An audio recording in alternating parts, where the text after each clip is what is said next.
Let's dive on in.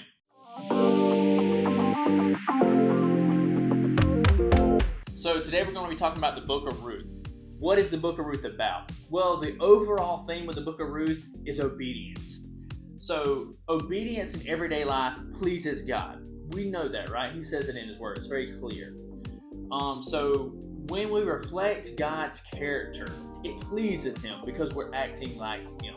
And it not only pleases him, but it brings glory to God whenever we act and display what he has taught us to. Now, Ruth's sacrifices and love for someone else mentioned in the Bible named Naomi also shows God's love through Ruth's actions. Boaz, he also displayed God's faithfulness with his compassion towards his kinsmen. And then coming full circle back around to Naomi, her selfless love for Ruth also showed the faithfulness of God. So the book of Ruth showed the Israelites that the blessings that obedience could bring, right? So it just showed the blessings that if you're obedient to God, there will be blessings. Now it showed that the loving, faithful nature of their God. So it showed how loving God actually. In the end, this book also demonstrates that if God's people cry out, he will answer. It may not be the answer you want, but nonetheless, you will get an answer. So another thing he kind of shows or displays in the book of Ruth is that he practices what he preaches. Watching God provide for Naomi and Ruth, who were two widows with very little of a future, very little prospects, just shows how much God cares for outcasts in society, just as he asks us to do. If you'll recall in Jeremiah and James, he recalls us to care for those that are in need. Now let me ask you this today. Who are you caring for in need? Are you glorifying God with your own actions? Just a little food for your thought. So moving on to our animal spotlight of today, we're going to be talking about the ground dove. Now these are not the big doves that you see that people hunt and all that kind of stuff. That's not what this is. This is kind of a little tiny dove you see around your yard. You often will see them in pairs. But nonetheless, they're not very common, to be honest with you. They are year-round residents of Florida. The males have a little more reddish color to them, and they like kind of, woodlands, dry, sandy savanna dunes, sandy scrubs.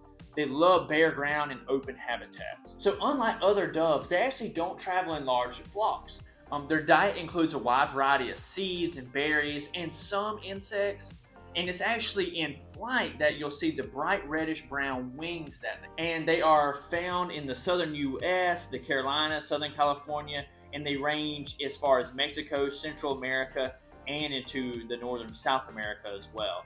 They're very common in the southern parts of the Americas. So on to our next financial portion of this segment.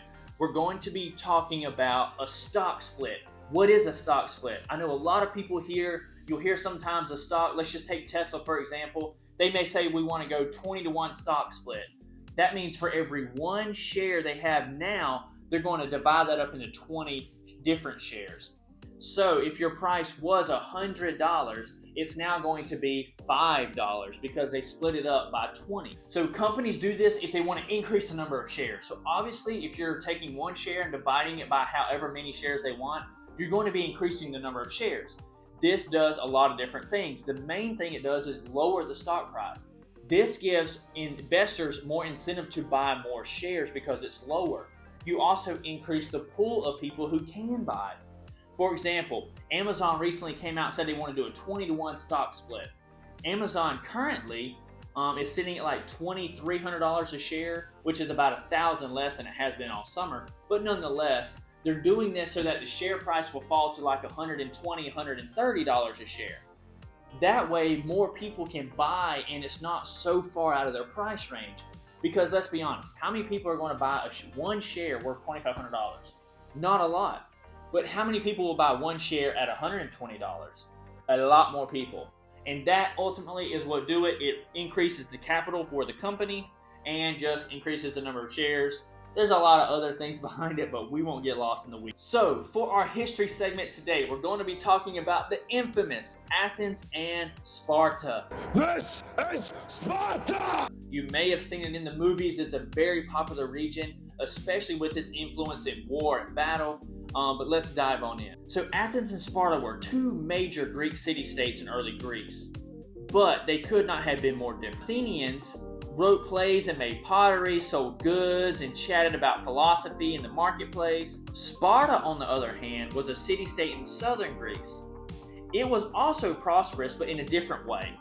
Battle. The Spartans believed that the city-state came above the individuals at all costs, and they lived as a powerful war machine. They had slaves called helots who farmed the land while the Spartans waged wars. The boys would sometimes leave home as early as 7 for the Spartans to start training to become a Spartan. Boys became soldiers at age 20 and stayed soldiers until 60.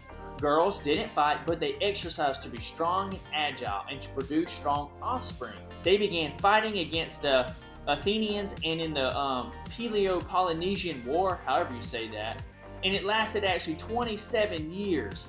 Eventually, the Spartans did win the war. And our inspiring quote of today is by C.S. Lewis. You are never too old to set another goal or to dream a new dream. So, hope you learned something new today. Don't forget, keep on fighting, and we'll see you tomorrow.